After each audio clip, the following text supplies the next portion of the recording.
Le Bujinkan, ça a été fondé par Soke, donc le grand maître Masayaki Hatsumi, pour structurer l'enseignement autour de 9 écoles, 6 de samouraïs, 3 de ninjas, et elles ont pour vocation de contenir à la fois toutes les connaissances qu'on pourrait avoir besoin en technique main nue, mais aussi avec les différentes armes. On retrace comme ça énormément de ces écoles au travers des siècles et du Japon, des histoires japonaises.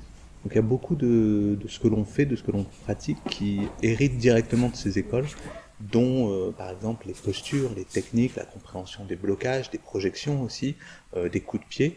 Eva, toi et François, vous avez voyagé au Japon, je crois, pour vous former. On a beaucoup de chance parce que le Soke du Bujinkan, il est toujours vivant et il enseignait encore jusqu'à il n'y a pas très longtemps au Japon, donc c'est une vraie chance d'avoir pu profiter de ces enseignements.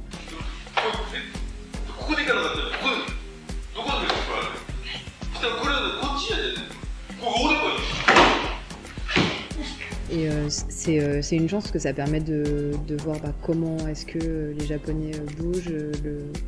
On va vraiment chercher à la source.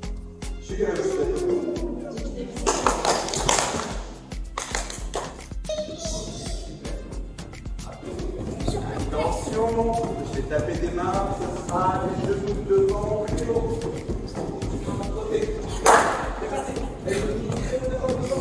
Il y a quelque chose d'assez typique dans notre pratique, on n'a pas de compétition. Les enfants, on aborde beaucoup par le jeu. Le petit, c'est vraiment prendre conscience de son corps. Et l'enseignement tel qu'il est présenté a toujours été construit autour de la pédagogie, donc pour les enfants, avec des noms techniques qui sont très illustrés. Au cours adulte, on travaille essentiellement à 2 ou à 3 ou à 4, mais essentiellement avec un partenaire.